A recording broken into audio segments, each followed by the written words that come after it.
Me pegaba porque no le sacaba trabajo o por coraje. ¿Cómo qué trabajo? ¿Qué es lo que te ponía a hacer? A planchar. Igual con la llave con la llave que se cambiaba el gas o con palos. Hay historias que comienzan de forma silenciosa, en hogares donde las discusiones se vuelven parte del ambiente y donde las heridas emocionales se acumulan sin que nadie las note. Un día, la tensión se vuelve tan constante que la salida más cercana parece ser cualquier puerta que conduzca lejos. A veces esa decisión nace del cansancio, de la idea de que afuera habrá un espacio más seguro, alguien que dé cobijo, un respiro. Y así, con la esperanza de encontrar un lugar donde sentirse en paz, una joven emprendió un camino que cambiaría su vida por completo. Lo que encontró no fue refugio, sino una trampa que se disfrazó de ayuda. Primero llegó la cordialidad, las atenciones, la sensación de haber sido recibida con afecto. Luego llegaron las exigencias, las jornadas interminables, los errores castigados con violencia, la privación de comida, las noches pasadas en el suelo, la soledad detrás de una pared que ocultaba su existencia. Día tras día, su cuerpo se marcaba con cicatrices nuevas, mientras su voz era reducida al silencio. Durante años, su mundo se volvió un cuarto estrecho, una rutina de abuso que parecía no tener salida. Esta es la historia de alguien que, en medio de la oscuridad más absoluta, logró encontrar una grieta por donde recuperar su libertad. Bienvenidos. Yo soy Pedro y estás escuchando La Voz del Crimen. Y antes de comenzar, quiero que me cuenten en los comentarios desde dónde nos están viendo, que dejen su me gusta y que se suscriban para no perderse ninguna de estas historias criminales reales que marcan a un país entero. Empezamos. La historia de Ana Laura, quien eligió llamarse Zunduri, comienza marcada por el silencio que ella misma decidió mantener sobre su vida personal. No se conoce el lugar exacto donde nació, solo que era mexicana. Tampoco se tienen datos sobre su familia más allá de su vínculo con su madre. Desde muy joven adoptó el nombre Zunduri, que significa niña hermosa, y ese fue el nombre con el que prefirió ser identificada. Zunduri pasó su infancia y adolescencia en Tlalpan, en la Ciudad de México. Allí creció y permaneció hasta que, al llegar a la adolescencia, la relación con su madre comenzó a deteriorarse. Ella misma reconocía tener un carácter rebelde y no habituarse a seguir las reglas del hogar, lo que generaba discusiones constantes. Su madre, con un temperamento igualmente fuerte, respondía con malos tratos que fueron apareciendo desde etapas tempranas. A los 17 años, cansada de los conflictos que se habían vuelto parte de su rutina, Zunduri decidió abandonar su casa. Se fue con el novio que tenía en ese momento, convencida de que esa opción sería mejor que continuar en un ambiente lleno de tensiones. Durante los primeros meses, la convivencia con él parecía estable. Ambos se sentían tranquilos y la relación funcionaba relativamente bien. Sin embargo, con el paso del tiempo, comenzaron a notar que no eran compatibles y en 2010 decidieron separarse. Cuando la relación terminó, Zunduri quedó sin un lugar a donde ir. Pasó varios días en situación de calle, sin tener claro qué hacer ni a quién acudir. Fue entonces cuando recordó a una mujer de su infancia, la dueña de una lavandería donde su madre había trabajado, cuya hija había sido su compañera en la primaria. Esa memoria se convirtió en la única referencia a la que podía aferrarse en ese momento. Con esa única referencia en mente, Zunduri decidió buscar a Leticia, la mujer que administraba la lavandería donde su madre había trabajado años atrás. Al verla, Leticia la reconoció de inmediato y escuchó con atención la situación que estaba atravesando. Sin dudarlo, le ofreció un espacio en su casa, asegurándole que tendría un techo, comida y un trato similar al de una hija más. Durante los primeros meses, la convivencia parecía estable. Zunduri realizaba pequeñas labores dentro del hogar, limpiaba habitaciones, lavaba utensilios y ayudaba a mantener el orden general. A cambio, Leticia le ofrecía comodidad, ropa nueva y una cercanía que para la joven resultaba novedosa. Después de haber crecido en medio de una relación conflictiva con su madre, aquella atención tenía un peso emocional profundo. Sentía, quizá por primera vez, que había encontrado un lugar donde podía encajar. Sin embargo, esa etapa duró muy poco. Después de 3 meses, el comportamiento de Leticia comenzó a transformarse. Empezó a recordarle de manera constante que su presencia generaba gastos, que estaba representando un esfuerzo económico y que no contribuía lo suficiente en la casa. Lo que inicialmente eran simples comentarios pasivos, pronto se convirtieron en exigencias más claras. Debía hacerse cargo formalmente del servicio doméstico. Leticia estableció horarios, le asignó responsabilidades fijas y le ofreció un pago mínimo que rondaba los $20 a la semana, una cantidad que no compensaba la carga de trabajo que debía cumplir. Aún así, para Thundury, que no tenía otro lugar a donde ir, esa nueva dinámica parecía algo que debía aceptar, sin saber que era apenas el inicio de un cambio más profundo y devastador. El siguiente cambio llegó cuando Leticia decidió que Thundury debía dejar las labores domésticas dentro de la casa y trasladarse por completo a la lavandería. El negocio requería mucha mano de obra para lavar, secar y planchar grandes cantidades de ropa. Hasta ese momento, las 2 hijas de Leticia se encargaban del secado y el planchado. Pero un día, sin previo aviso, Leticia le informó a Thundury que ellas ya no realizarían esas tareas y que ahora quedarían enteramente bajo su responsabilidad. La explicación que recibió fue que no había aprendido a planchar correctamente y que asumir todo el proceso le permitiría perfeccionar sus habilidades. Pero en realidad, aquella decisión la dejó enfrentándose sola a jornadas extenuantes de 20 horas continuas, sin descanso y bajo la presión constante de entregar la ropa impecable. Thundury reconocía que, por su juventud y distracción, cometía errores. Algunas veces no doblaba bien las prendas, o quemaba alguna por descuido. Esos fallos se convirtieron en el detonante del maltrato físico. Los regaños subidos de tono dieron paso a gritos, insultos y finalmente golpes directos. Lo que había iniciado como una exigencia laboral terminó convirtiéndose en un ambiente de violencia diaria. Con el tiempo, los castigos se volvieron más severos. Thundury relató que en repetidas ocasiones fue quemada deliberadamente con la plancha en zonas como el cuello, la espalda e incluso el rostro. Cada error, por mínimo que fuera, desencadenaba una agresión. Fue el comienzo de un infierno que aún no podía dimensionar.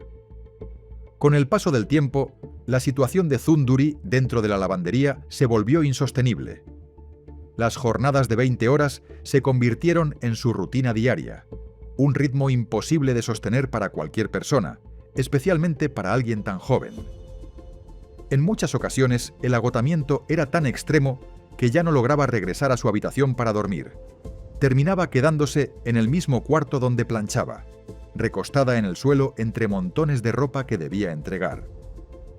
La falta de descanso se combinó con una nueva forma de castigo: la privación de comida y agua. Leticia empezó a negarle alimentos como medida disciplinaria. Ante el hambre, Thundury recurría a cualquier recurso para engañar al cuerpo. Mordía el plástico que envolvía la ropa limpia solo para sentir que masticaba algo, aunque no le aportara ningún nutriente. La sed también se volvió insoportable. Hubo momentos en los que bebió el agua acumulada en las planchas, porque no le permitían acercarse siquiera a un vaso de agua. Mientras tanto, la violencia seguía aumentando. Leticia no solo la golpeaba y la insultaba ante cualquier error, sino que también encontró la manera de ocultar los abusos.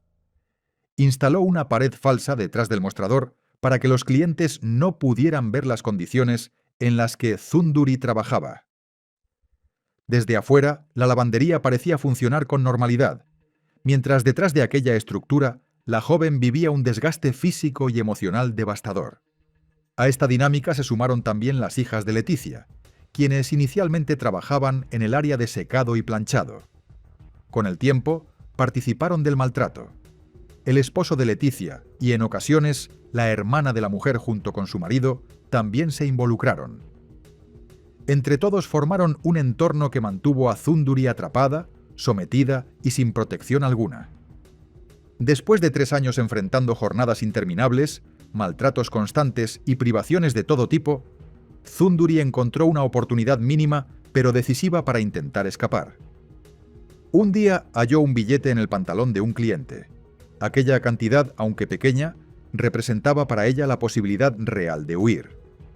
Fue lo único que necesitó para intentarlo. Salió rápidamente del lugar y tomó un taxi, sin un destino claro, solo pidiéndole al conductor que la llevara lejos de la lavandería.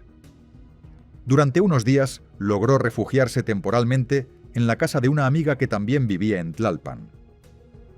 Aquel breve periodo se convirtió en su primer respiro en años, una pausa inesperada que la hizo pensar que quizá podría reconstruir su vida lejos de quienes la habían sometido. Sin embargo, el alivio no duró demasiado. Leticia no tardó en comenzar a buscarla. Recorrió distintos lugares hasta encontrarla, y cuando finalmente dio con ella, llegó con amenazas que la paralizaron. Le aseguró que, si no regresaba, la acusaría de haber robado dinero de los clientes de la lavandería. Una acusación falsa, pero suficientemente grave como para llevarla a prisión. Aterrada, y con el miedo acumulado durante años, Zunduri terminó cediendo. Al volver, Leticia le dijo que tenía una sorpresa para ella. Esa sorpresa marcó el inicio de una etapa aún más cruel. Una cadena destinada a mantenerla amarrada en el cuarto donde realizaba la limpieza y el planchado. A partir de entonces, Zunduri quedó físicamente privada de su libertad. A partir del día en que Leticia colocó la cadena, Zunduri quedó sometida a un cautiverio aún más severo. La ataban desde temprano y solo la liberaban para que continuara trabajando. Muchas veces debía planchar de pie, pero en otras, cuando el cansancio era tan intenso que no podía sostenerse, lo hacía sentada o encorvada, siempre bajo vigilancia. Cualquier error, incluso el más mínimo, se convertía en un castigo inmediato.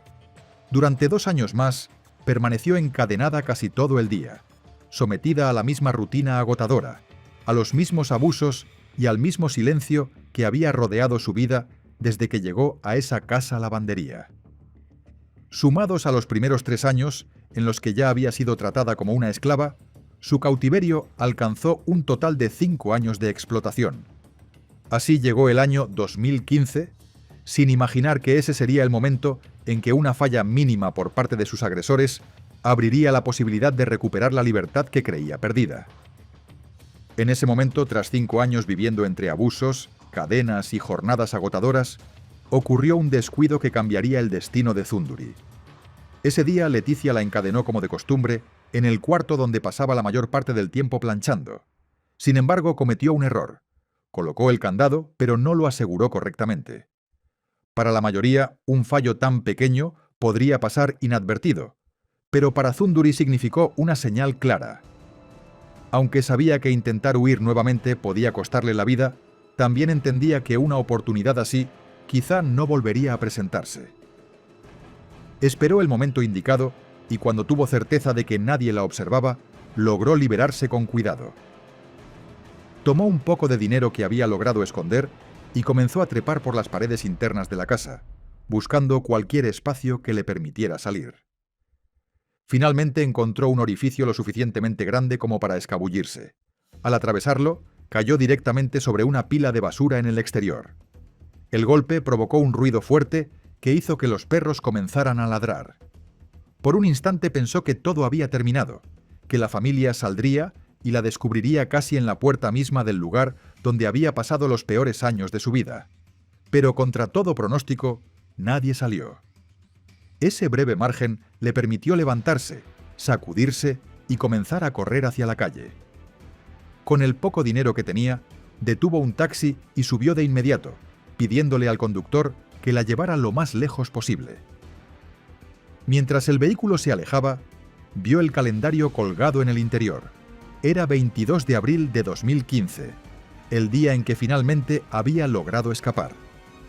Una vez lejos de la lavandería, Zunduri caminó sin rumbo, aún en shock y con heridas visibles por todo el cuerpo. Fue entonces cuando un hombre se acercó al verla desorientada y en mal estado. Le preguntó qué le había ocurrido, y ella, agotada y con miedo, comenzó a contarle lo que había vivido durante los últimos 5 años. Al escucharla, el hombre decidió grabar su testimonio en video, no para exponerla, sino para protegerla. Comprendió que necesitaba pruebas de lo que estaba denunciando. Después la llevó a un hospital para que recibiera atención médica inmediata. Sin embargo, las enfermeras, al ver las lesiones que tenía, asumieron que el propio hombre era su agresor y se negaron a atenderla. Para él fue un golpe duro, pues temía dejarla sola, pero también sabía que insistir podría ponerlo en riesgo. Ante esa situación improvisó un plan. Le dijo a Zunduri que la llevaría al Ministerio Público y que, una vez allí, ella debía entrar sola y contar todo lo ocurrido. Él la esperaría afuera. Así lo hicieron. Al llegar, la joven reunió el valor necesario y se presentó ante las autoridades para relatar los 5 años de abusos que había sufrido. Su historia parecía tan extrema que, al principio, a los funcionarios les resultó casi imposible de creer. Sin embargo, pronto quedaría claro que cada palabra tenía respaldo en la realidad. Cuando Zunduri comenzó a describir lo que había vivido, relató cada detalle con una precisión que llamó la atención de las autoridades. Habló de los espacios donde trabajaba, de los objetos usados para agredirla, de los rincones donde quedaban manchas de sangre y de la pared falsa que impedía que los clientes notaran su presencia. Su narración coincidía con la estructura del lugar de una forma tan exacta que los agentes comprendieron que no estaban ante una historia inventada, sino ante un caso de violencia extrema. 3 días después de su declaración, el 25 de abril de 2015, la policía ejecutó una orden de cateo en la lavandería. La inspección confirmó, punto por punto, lo que Zunduri había declarado. Los agentes encontraron los objetos mencionados en los mismos sitios que ella había descrito: el espacio reducido donde trabajaba durante horas y la pared falsa instalada para ocultarla. A pesar de que la familia intentó limpiar la zona para borrar cualquier rastro incriminatorio, la apariencia ordenada no fue suficiente. Con pruebas de luminol, un reactivo capaz de detectar restos de sangre invisibles a simple vista, salieron a la luz salpicaduras en paredes, electrodomésticos y diversas superficies. Las muestras confirmaron que la sangre encontrada coincidía con el tipo sanguíneo de Zunduri, distinto al de los integrantes de la familia, lo que evidenciaba que las agresiones habían sido constantes y severas. Aquellos hallazgos permitieron que las autoridades dimensionaran la gravedad de su denuncia. Por primera vez, quedaba documentado un caso de esclavitud moderna dentro de la Ciudad de México. Después del cateo, Zunduri fue llevada nuevamente a un hospital y esta vez sí recibió atención médica. Los doctores quedaron profundamente impactados al evaluar su estado físico. Me pegaba porque no le sacaba trabajo o por coraje. ¿Cómo qué trabajo? ¿Qué es lo que te ponía a hacer? A planchar. Igual con la llave con la llave que se cambiaba el gas. O con palos. Tenía más de 600 cicatrices repartidas por el cuerpo. Presentaba un deterioro extremo y aunque físicamente parecía una adolescente de 14 años, en realidad ya tenía más de 20. Lo que más sorprendió al personal médico fue que sus órganos mostraban un desgaste comparable al de una persona de más de 80 años. Aún con ese diagnóstico devastador, Zunduri sabía que debía empezar de nuevo. Buscó a su madre y ambas lograron reconciliarse. Ese reencuentro se volvió un punto esencial en su recuperación, pues desde entonces permanecieron juntas y retomaron una relación que en el pasado había estado marcada por conflictos. Con el paso del tiempo, Zunduri logró recuperar parte de su salud y comenzó a reconstruir su vida. Empezó a trabajar junto a su madre en la venta de cremas, encontró estabilidad en una nueva rutina y empezó a recuperar la libertad que durante 5 años le había sido arrebatada. Ya no era la joven encadenada y maltratada que había huido de una lavandería. Ahora buscaba darle un sentido distinto a lo vivido. Mientras Zunduri avanzaba en su recuperación, las autoridades continuaban verificando la evidencia encontrada en la lavandería. Con los hallazgos confirmados, el caso progresó rápidamente hacia los tribunales. La gravedad de los hechos y las pruebas obtenidas durante el cateo permitieron que el juez dictara un auto de formal prisión contra Leticia, su esposo, sus 2 hijas y los demás familiares que habían participado en los abusos. Todos quedaron sujetos a un proceso penal que se extendió durante varios meses. Durante el juicio se revisaron fotografías del lugar, los resultados de luminol, los objetos hallados en los sitios precisos que Thunduri había descrito y las marcas visibles que aún tenía cuando fue atendida en el hospital. El tribunal escuchó también su testimonio, cuya narración coincidía punto por punto con las pruebas materiales. Esa correspondencia entre su relato y la evidencia física se convirtió en un elemento decisivo para fortalecer la acusación. Debido a la participación colectiva en su sometimiento, todos los implicados enfrentaron el proceso como grupo. No solo se responsabilizó a Leticia como figura principal, sino también a quienes contribuyeron, permitieron o no evitaron los abusos durante 5 años. Finalmente, en mayo de 2017, se dictó sentencia. El juez determinó que cada uno de los integrantes de la familia debía cumplir 30 años de prisión, una condena proporcional a la magnitud de los delitos cometidos. Además, se les impuso una multa que, en conjunto, alcanzaba aproximadamente 1 millón de pesos. El fallo incluyó también la extinción de dominio de la propiedad donde operaba la lavandería, la cual pasó a ser propiedad del Estado.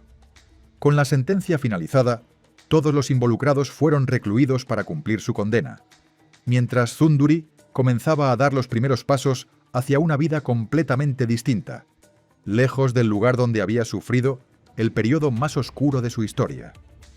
Poco a poco empezó a compartir su experiencia con otras personas. Hablar sobre lo que había pasado se convirtió en una forma de liberar el dolor acumulado durante años y al mismo tiempo en una manera de ayudar a quienes podrían estar atravesando situaciones similares. Su caso empezó a llamar la atención de distintos medios, tanto nacionales como internacionales. Thunduri viajó a varios lugares, concedió entrevistas y relató su historia ante públicos diversos. Para ella, estas charlas tenían un propósito que iba más allá de narrar lo sucedido. Quería mostrar que, aun después de una experiencia tan devastadora, era posible recuperarse y comenzar de nuevo. En cada espacio donde se presentaba, repetía un mensaje claro. Muchas jóvenes que enfrentan conflictos familiares o problemas en casa buscan refugio fuera sin imaginar los riesgos que eso puede representar. Con su testimonio, buscaba advertir que la solución no siempre está en escapar, pues existen caminos más seguros que pueden evitar caer en manos de personas que aparentan ofrecer ayuda, pero esconden otras intenciones. Thunduri siguió adelante, fortalecida por la reconciliación con su madre y por la estabilidad que ambas encontraban en su rutina de trabajo. Compartir su historia se convirtió en una forma de canalizar lo vivido y a la vez en una herramienta para prevenir que otros pasaran por algo similar. Su voz, antes silenciada, comenzó a tener un propósito concreto mientras su relato llegaba a diversos lugares y audiencias.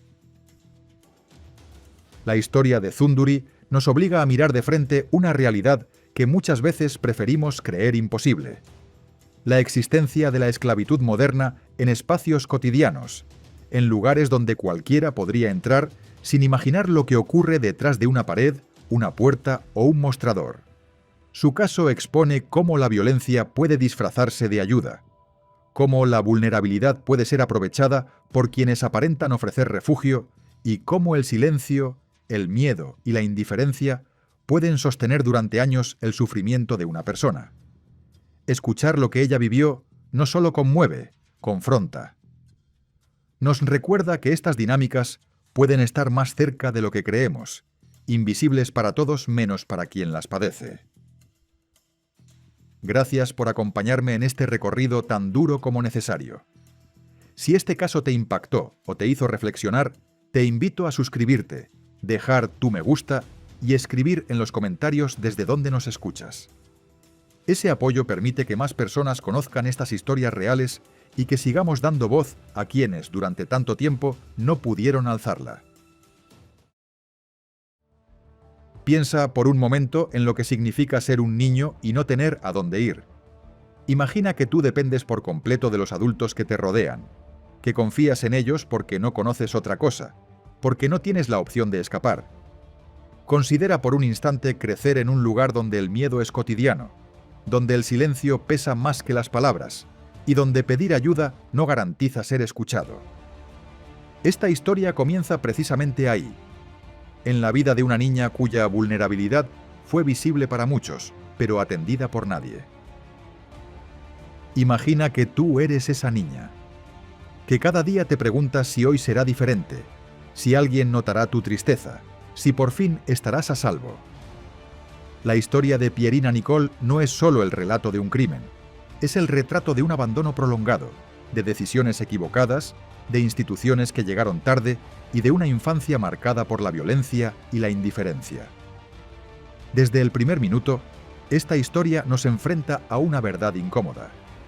Lo que le ocurrió a Pierina pudo haberle pasado a cualquiera que creciera rodeado de silencio, desprotección y miedo. Isabel Mireya Tello nació en Perú y desde muy joven conoció la dureza de la vida. Su infancia estuvo marcada por la precariedad y por una familia disfuncional que la dejó emocionalmente fracturada. Según se supo, su madre ejerció sobre ella un control severo y maltrato desde la adolescencia. Incluso se dijo que esa mujer contribuyó a que Isabel creciera en un ambiente de abuso y descomposición, algo que, con los años, parecería repetirse de manera trágica. En su vida adulta, Isabel no logró romper con el ciclo de inestabilidad emocional que había marcado sus primeros años. Tuvo varios hijos con diferentes parejas y sus relaciones sentimentales fueron breves, turbulentas y cargadas de conflictos. Las discusiones, los celos, las rupturas y los cambios constantes de compañero formaban parte de su rutina cotidiana. A pesar de ese entorno caótico, en su trato con los demás proyectaba una imagen distinta, la de una mujer que buscaba salir adelante, trabajadora y carismática. Esa dualidad entre la fachada social y la realidad privada se mantuvo como un rasgo constante de su personalidad a lo largo del tiempo. Durante su juventud, Isabel comenzó a trabajar en una fotocopiadora. Fue en ese lugar donde conoció a Alfredo Cardoza Curay, un cliente frecuente con quien entabló una relación sentimental. Alfredo era descrito como un hombre de carácter tranquilo, dedicado a su trabajo y con el deseo de alcanzar estabilidad, aunque no provenía de una familia adinerada. La relación entre ambos fue intensa, pero de corta duración. A pesar de su brevedad, de esa unión nació su hija, Pierina Nicole, en el año 2002. Pierina llegó al mundo en un hogar marcado por el conflicto. Desde sus primeros meses de vida, el ambiente en el que creció estuvo cargado de discusiones, amenazas y una sensación constante de miedo. Alfredo sostenía que Isabel padecía celos enfermizos y que durante sus arranques utilizaba a la niña como un medio de manipulación dentro de la relación. Ante ese escenario, la convivencia se volvió insostenible y la relación entre ambos terminó de manera definitiva, separando por completo los caminos de los padres de Pierina.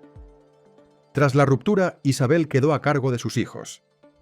Para entonces ya tenía 2 de relaciones anteriores, y con el paso del tiempo, tuvo otros 2 con distintas parejas, hasta convertirse en madre soltera de 5 niños. La inestabilidad sentimental se volvió permanente, y sus vínculos continuaron siendo breves y conflictivos. Según los testimonios recogidos, varias de esas parejas también ejercían violencia dentro del hogar. Con el tiempo, Isabel dejó a sus hijos bajo el cuidado de terceros. Pierina pasó a vivir con su abuela materna, en lo que se presentó como un intento por ofrecerle una vida más tranquila. Sin embargo, la situación no mejoró. Las denuncias por maltrato continuaron y en un punto crítico, la propia abuela llegó a interponer una demanda contra Isabel debido a los abusos que la niña recibía. Mientras tanto, Pierina crecía marcada por el abandono emocional. En la escuela, sus profesores notaban su tristeza constante y la falta de ánimo que la acompañaba a diario. Era una niña reservada, con pocos amigos y con un rendimiento escolar muy bajo, en gran parte debido a las ausencias frecuentes a clase. En más de una ocasión expresó que no quería vivir ni con su madre ni con su abuela, sino con su padre, a quien apenas podía ver. Alfredo intentó recuperar la custodia de su hija y emprendió varias acciones legales. Sin embargo, las batallas judiciales se prolongaron entre demandas de manutención y acusaciones cruzadas, dejando el bienestar de Pierina en segundo plano. Finalmente, un juez otorgó la tutela a la abuela materna, con la esperanza de que esa decisión protegiera a la menor. Aún así, el tiempo demostraría que aquella resolución no logró apartarla del peligro. En el año 2011, la abuela decidió devolver a Pierina con su madre, desoyendo las advertencias de su entorno. Para ese momento, Isabel vivía en Lima junto a sus otros 4 hijos.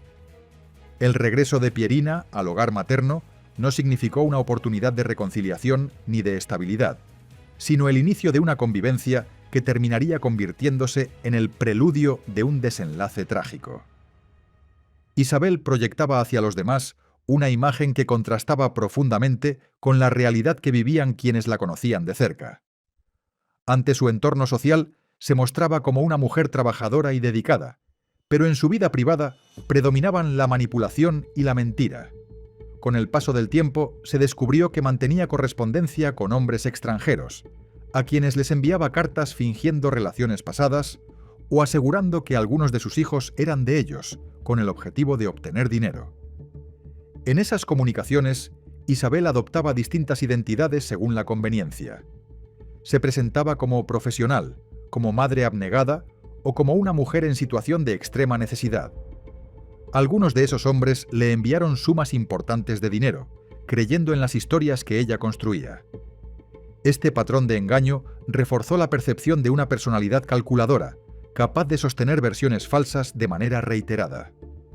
El 14 de noviembre de 2011, una jornada que parecía común en Lima, se transformó en una de las más sombrías de la historia reciente del país. Todo comenzó con la declaración de un taxista que, sin saberlo, se convertiría en la pieza clave de una investigación que estremecería a la opinión pública.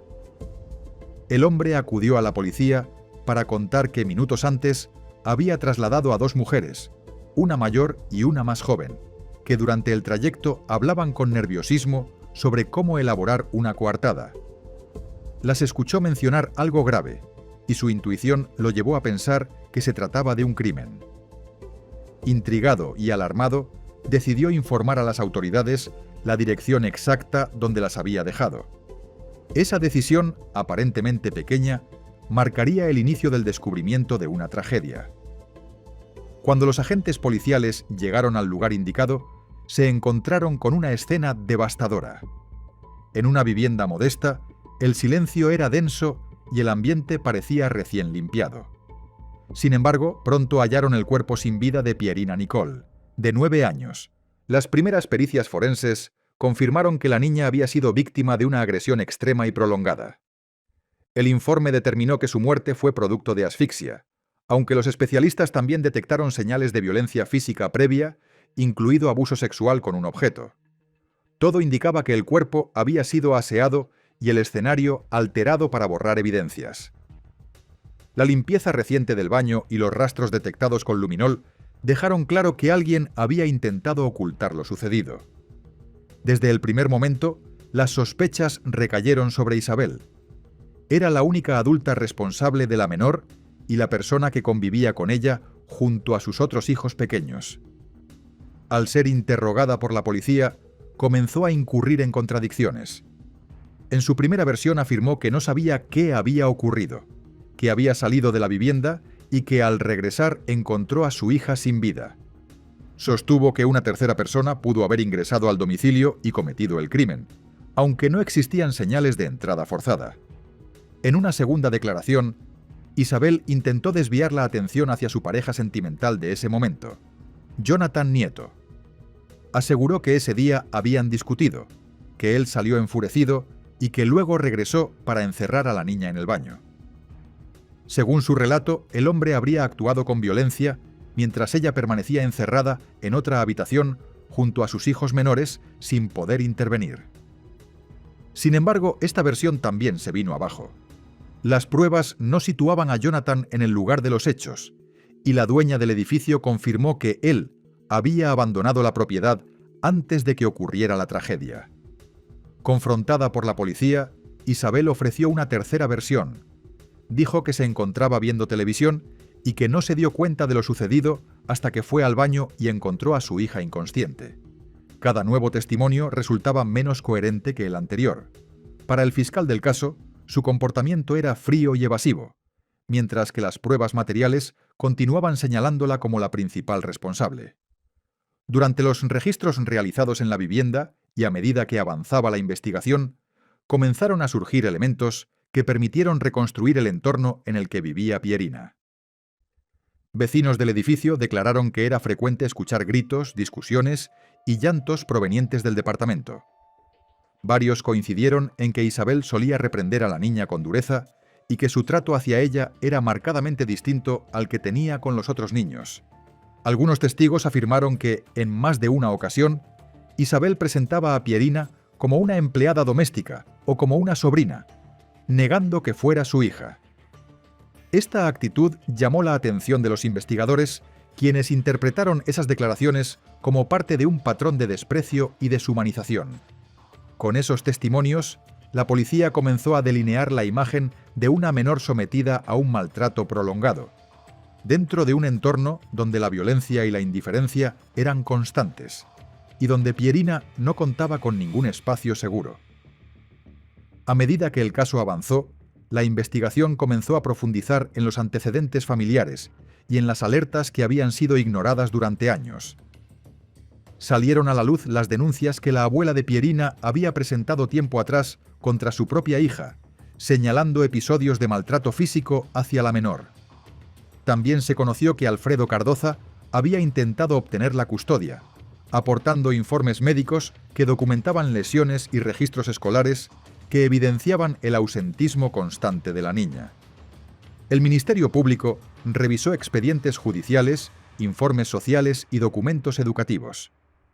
Cada uno de esos elementos confirmaba que el sufrimiento de Pierina había sido advertido por distintas personas e instituciones, pero nunca atendido con la urgencia necesaria.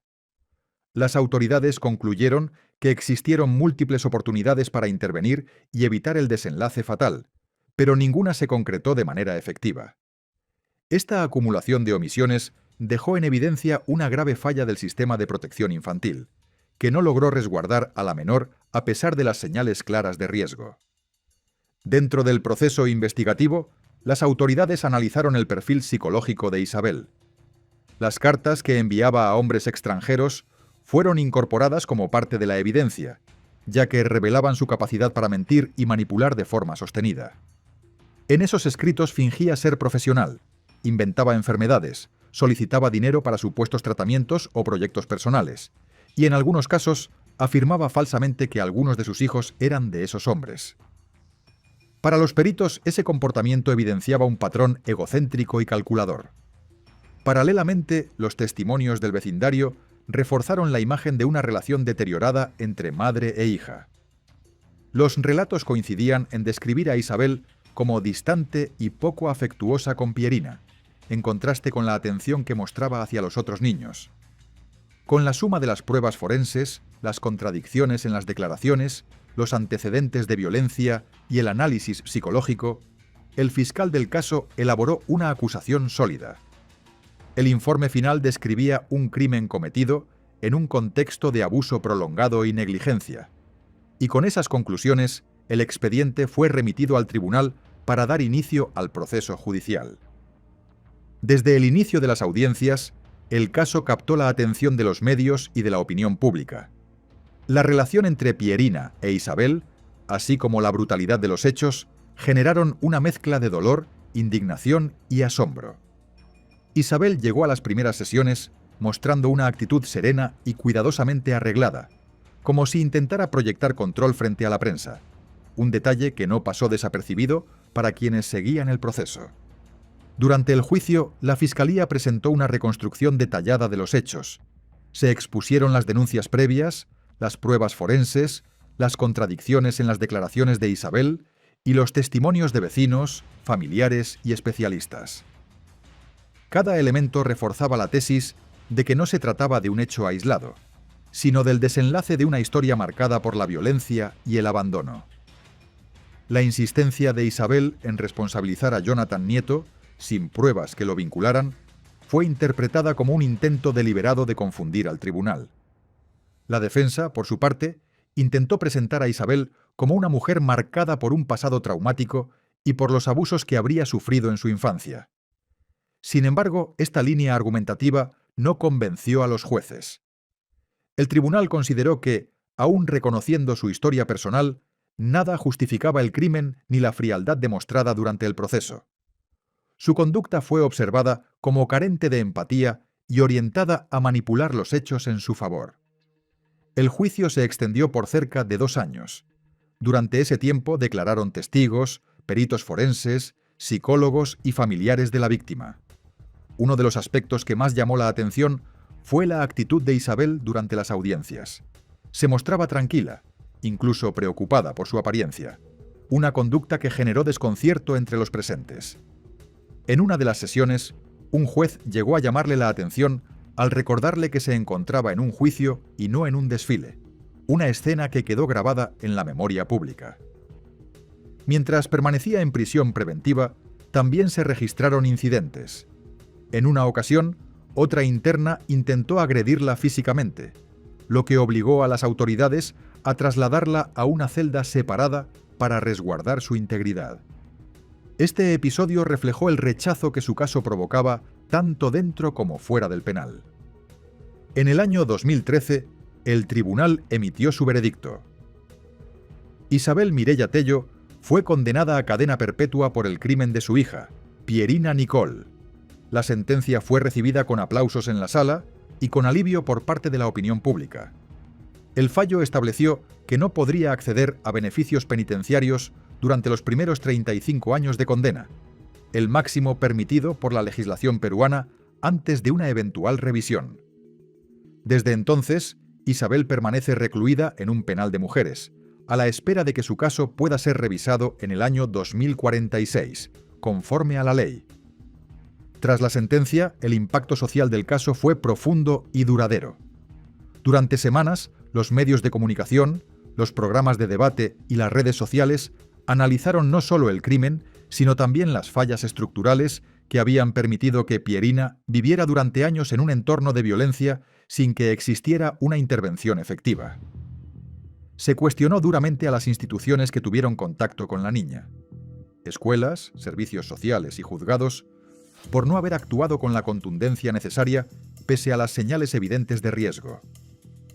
Con el paso del tiempo, el nombre de Pierina Nicole quedó grabado en la memoria colectiva como símbolo del abandono institucional y familiar. Su historia expuso las grietas de un sistema incapaz de proteger a los más vulnerables y dejó una advertencia dolorosa sobre las consecuencias de la indiferencia. Recordarla no solo implica revivir una tragedia, sino también reconocer la responsabilidad compartida de una sociedad que no supo escuchar ni actuar a tiempo. Pierina pasó a representar a todos aquellos niños que pidieron ayuda en silencio y cuya voz fue apagada demasiado pronto. Y hasta aquí llega esta historia. Un caso doloroso, difícil de asimilar, pero necesario de contar. La historia de Pierina Nicole no solo habla de un crimen, sino de silencios, de alertas ignoradas y de una infancia que nunca fue protegida. Recordarla es una forma de negarnos a normalizar la violencia y de reconocer que detrás de cada expediente hay una vida que merecía cuidado, atención y amor. Gracias por acompañarnos hasta el final y por escuchar con respeto historias que incomodan, pero que deben ser contadas. Si este relato te ha hecho reflexionar, te invitamos a dejar tu me gusta, suscribirte al canal y contarnos desde dónde nos estás viendo o escuchando. Tu apoyo nos permite seguir dando voz a historias reales que no deben repetirse. Considera por un momento que una llamada, un mensaje o una despedida rápida en la puerta de tu casa fuera lo último que supieras de alguien a quien amas. Piensa por un instante en lo que significa esperar noticias que no llegan, en revisar un teléfono que permanece en silencio, en intentar convencerte de que todo está bien, mientras una inquietud constante no te deja respirar. Así comenzó esta historia, no con un crimen evidente, sino con una ausencia que día tras día fue convirtiéndose en angustia. Esta es la historia de una joven como tantas otras, con una vida aparentemente normal, una familia presente y sueños sencillos. Una historia que podría parecer lejana, pero que se vuelve inquietantemente cercana cuando entendemos que todo empezó con confianza, con palabras amables, con promesas dichas a la distancia. Considera por un momento lo fácil que puede ser bajar la guardia cuando alguien se presenta como amor, como apoyo, como futuro. Nadie imagina que detrás de esa imagen pueda esconderse algo capaz de destruirlo todo. A lo largo de este caso, cada paso nos llevará a caminar junto a quienes buscaron respuestas, a sentir la confusión, la espera y el miedo de no saber qué ocurrió realmente. Porque esta no es solo una historia criminal, es el retrato de una tragedia que se construyó en silencio y que nos obliga a preguntarnos, desde el primer minuto, ¿qué haríamos nosotros si estuviéramos en ese lugar, esperando que alguien vuelva y no lo haga? El 15 de agosto de 2007, mientras Perú intentaba ponerse de pie tras el violento terremoto del día anterior, algo fuera de lugar rompió la rutina en una playa.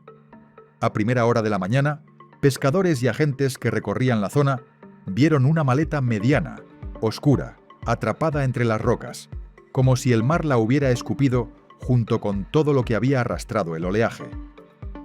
Cuando la abrieron, los peritos se encontraron con una escena estremecedora: un cuerpo femenino en avanzado estado de descomposición. Los primeros análisis situaban a la víctima entre 20 y 30 años.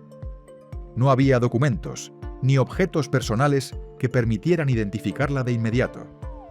Pero había un detalle que resistía incluso el deterioro: un tatuaje de mariposa en la nuca, nítido, inconfundible, y pronto se convirtió en la pieza clave para unir ese hallazgo con una joven que llevaba semanas desaparecida en Trujillo. La noticia se expandió con rapidez. Las autoridades hicieron público el hallazgo y describieron ese tatuaje distintivo, esperando que alguien lo reconociera. Así fue como esa descripción llegó hasta Patricia Menéndez, madre de Hannah Claudia Gómez Menéndez. Y en cuanto Patricia leyó lo del tatuaje, sintió que el piso volvía a moverse bajo sus pies. Era exactamente la marca que Hannah se había hecho en la adolescencia. Horas después, la familia viajó para enfrentar la confirmación más dolorosa. Reconocieron la marca y también reconocieron la maleta. Pertenecía a William Trickett Smith, el esposo de Hannah. Con el paso de las horas y tras las pruebas forenses necesarias, se confirmó lo que temían. El cuerpo dentro de esa maleta era el de Hannah, reportada como desaparecida semanas antes. Y con esa certeza, inevitablemente quedó flotando la pregunta: ¿quién era Hannah? ¿Y cómo terminó su historia convertida en un hallazgo en la orilla del mar? Hannah Claudia Gómez Menéndez nació en la ciudad de Trujillo, Perú. Fue la primogénita de José Gómez, agente de la policía peruana, y de Patricia Menéndez. Desde pequeña, quienes la rodeaban la describían como una joven de carácter sereno, con una sensibilidad genuina y una forma de ser desinteresada que se manifestaba en los gestos más cotidianos. Creció en un entorno familiar estable y, como hermana mayor, asumió de manera natural un rol protector y responsable dentro del hogar. Uno de los rasgos que más la definían era su amor por los animales. No podía ignorar a un perro herido o a un gato abandonado. Si encontraba alguno en problemas, lo llevaba a casa sin dudarlo, lo alimentaba, lo cuidaba con paciencia y cuando se recuperaba, buscaba la forma de encontrarle un hogar seguro. Aquella costumbre se volvió parte de la dinámica familiar. Hannah casi siempre tenía algún animal en proceso de recuperación bajo su cuidado. Aunque muchos pensaron que su camino estaría ligado a la veterinaria, Hannah decidió seguir otra ruta. Optó por estudiar administración en una universidad de Trujillo, impulsada por el deseo de construir una vida independiente y abrirse oportunidades profesionales. Sus estudios ocupaban buena parte de su tiempo, pero también mantenía una vida social estable. Sus amigas la describían como una joven dulce, confiable y de carácter tranquilo, alguien en quien siempre se podía confiar. Antes de que su historia se cruzara con la tragedia, la vida de Hannah transcurría entre su familia, sus estudios, sus amistades y esa vocación silenciosa de cuidar a otros, humanos o animales, sin esperar nada a cambio. A mediados de los años 2000, como muchos jóvenes de su generación, Hannah encontró en Internet un espacio que le resultaba atractivo y novedoso. pasaba tiempo explorando sitios web y sobre todo participando en salas de chat, que por entonces vivían su mayor auge. Allí conversaba con personas de distintos países, intercambiando ideas, historias y confidencias que poco a poco se integraron a su rutina diaria. Dentro de ese mundo digital, Hannah estableció varias amistades virtuales. Entre ellas, conoció a un joven español con quien inició una relación a distancia. La comunicación fue constante durante un tiempo, pero la relación terminó cuando él se negó a viajar a Perú para conocerla. Aquella negativa la afectó emocionalmente, marcando una decepción importante, aunque no lo suficiente como para alejarla por completo de ese entorno en línea. Pese a esa experiencia, Hannah continuó conectándose con regularidad. Las conversaciones nocturnas con personas que, aunque desconocidas, se volvían familiares, siguieron siendo parte de su día a día. Fue en ese espacio, aparentemente inofensivo, donde su vida comenzó a cruzarse con personas ajenas a su entorno cercano, sin que nadie imaginara aún las consecuencias que una de esas conexiones traería consigo. Fue también a través de Internet donde Hannah conoció a un hombre estadounidense llamado William Trickett Smith. Al principio, el contacto no se distinguía de otras conversaciones habituales en las salas de chat, pero con el paso de los días, los intercambios se volvieron más frecuentes y personales. La comunicación se intensificó rápidamente, y en poco tiempo la amistad virtual tomó un tono claramente sentimental.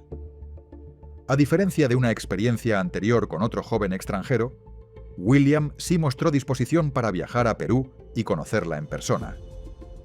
En agosto de 2006 realizó su primer viaje a Trujillo, donde fue presentado a la familia de Hannah. Patricia, la madre, aceptó la relación con naturalidad y consideró que William parecía un hombre correcto. José, el padre, en cambio, nunca se sintió del todo cómodo con él, aunque optó por respetar la decisión de su hija. Desde ese momento, William comenzó a viajar mensualmente a Perú y permanecía alrededor de una semana en casa de la familia. Durante esas visitas, incluso compartía la habitación con Hannah, integrándose de manera cada vez más directa a su vida cotidiana. La relación, al menos en apariencia, avanzaba con rapidez y sin obstáculos visibles. William se presentaba como vicepresidente de una prestigiosa compañía en Pensilvania y aseguraba provenir de una familia adinerada. Según él, esa posición explicaba la facilidad con la que podía viajar con tanta frecuencia a Perú. Con el paso de los meses, la relación con Hannah se formalizó y ambos tomaron la decisión de casarse. El matrimonio civil se celebró el 1 de marzo de 2007 en la alcaldía de Trujillo. Fue una ceremonia pequeña. Por el lado de Hannah asistieron solo sus familiares más cercanos, mientras que por el lado de William no hubo ningún invitado. Ella no alcanzó a organizar nada, ya que había estado de viaje con él días antes. Después de la boda, William continuó visitándola una vez al mes. Afirmaba que su intención no era que Hannah se mudara a Estados Unidos, sino instalarse él mismo en Perú, iniciar algún negocio con sus ahorros y dejarla a cargo de la administración. Sus palabras hablaban de planes a futuro, pero dentro de la relación comenzaron a aparecer señales distintas. William empezó a mostrar conductas controladoras. Decidía cómo debía vestirse, con quién podía hablar y cómo debía comportarse. Con el tiempo, Hannah se fue aislando. Abandonó sus estudios universitarios y comenzó a pasar largos periodos encerrada en su habitación cuando William no estaba. La joven, que antes había sido activa y sociable, cambió de manera evidente. Bajó de peso, se volvió más reservada y su familia percibía que la relación la estaba desgastando emocionalmente. Aún así, Hannah intentaba no preocuparlos demasiado y evitaba hablar abiertamente de lo que estaba viviendo. El 4 de julio de 2007, Hannah despertó temprano a su madre para avisarle que se iría a Lima.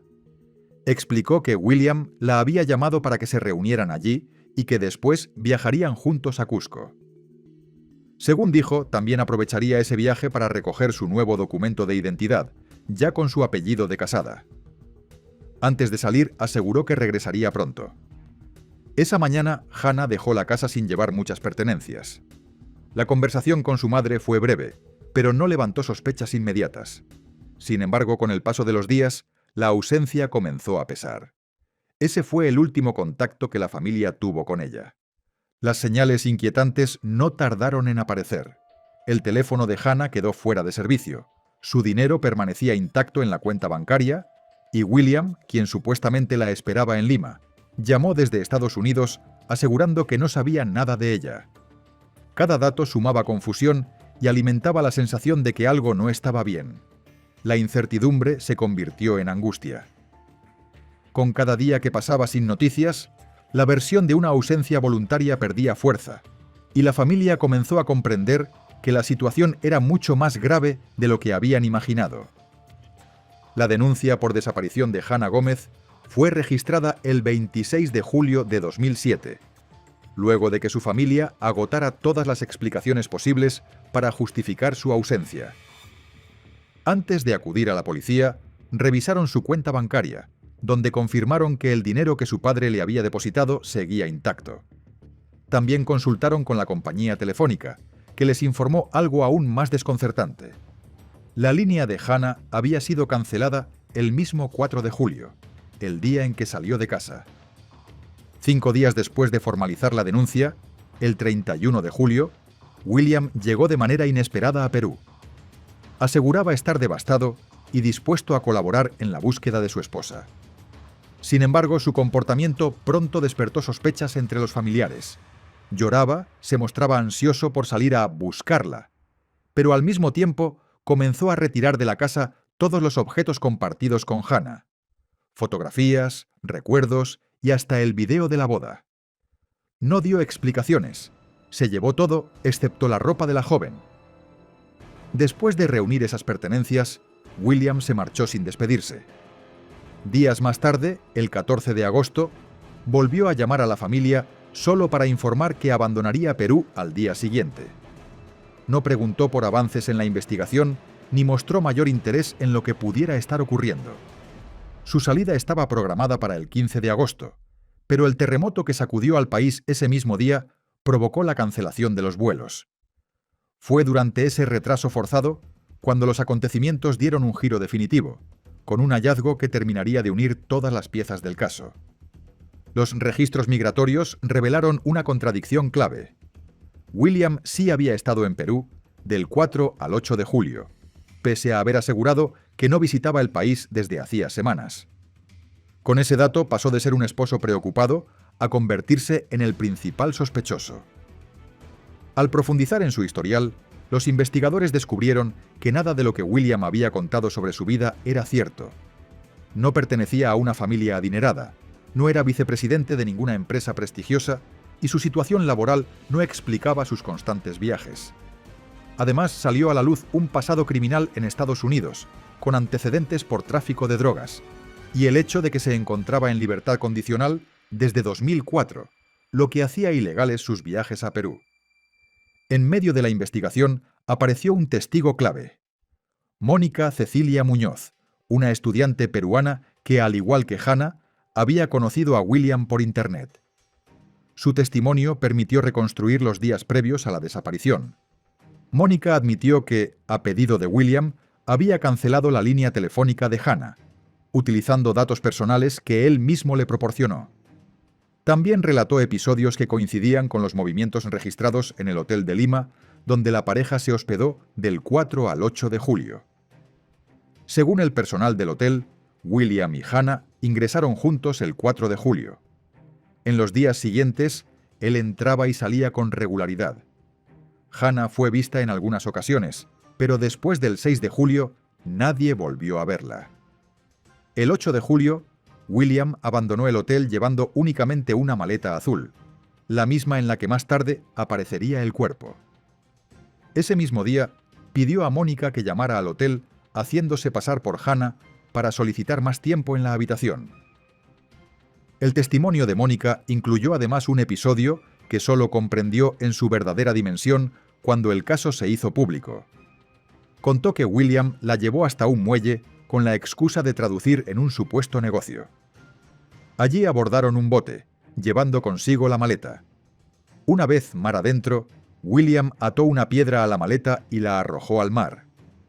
Cuando Mónica preguntó qué contenía, Él respondió que eran documentos y ropa vieja, parte de un ritual que realizaba cada vez que iniciaba un nuevo negocio.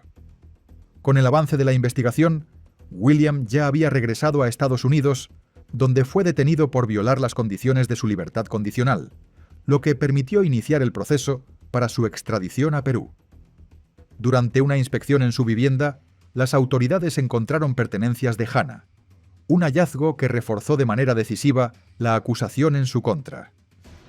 El 12 de agosto de 2010, William fue finalmente trasladado a Perú para enfrentar un juicio por el asesinato de su esposa. El proceso no lo involucraba solo a él.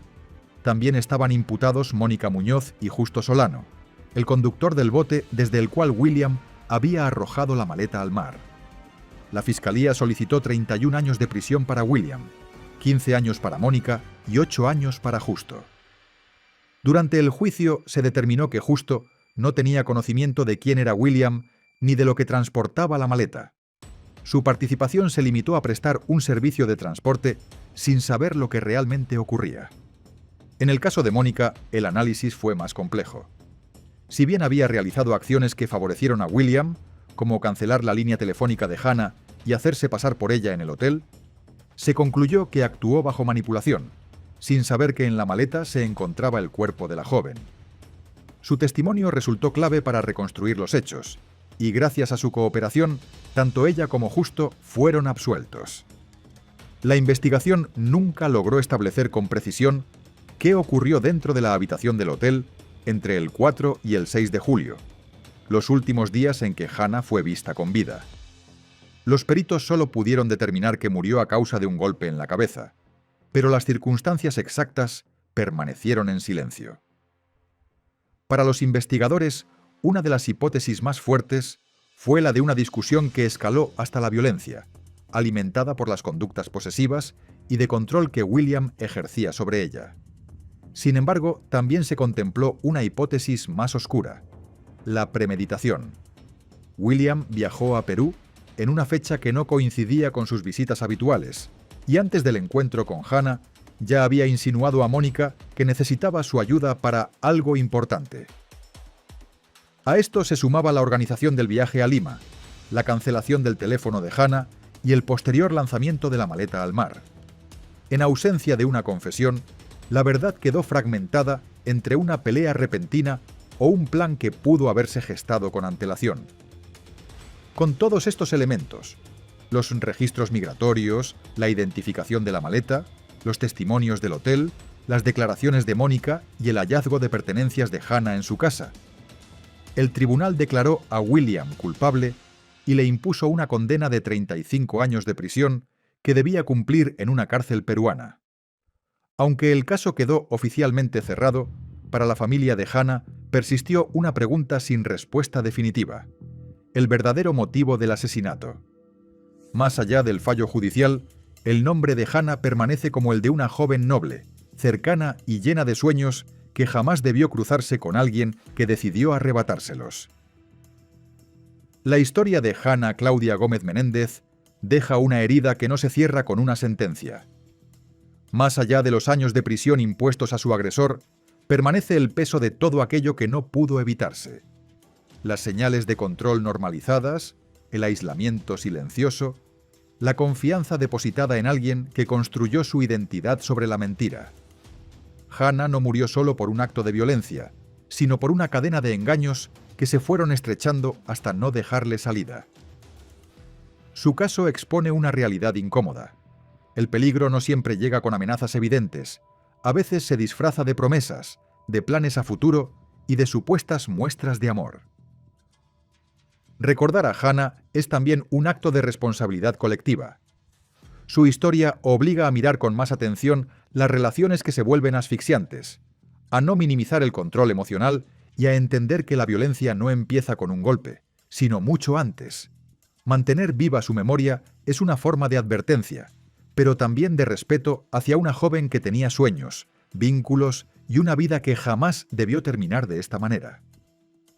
Gracias por acompañarnos en este caso. Si este contenido te pareció importante, suscríbete al canal, deja tu me gusta y cuéntanos desde dónde nos estás viendo. Tu apoyo nos permite seguir dando voz a historias reales que no deben ser olvidadas. Nos vemos en el próximo caso. Cuídense mucho.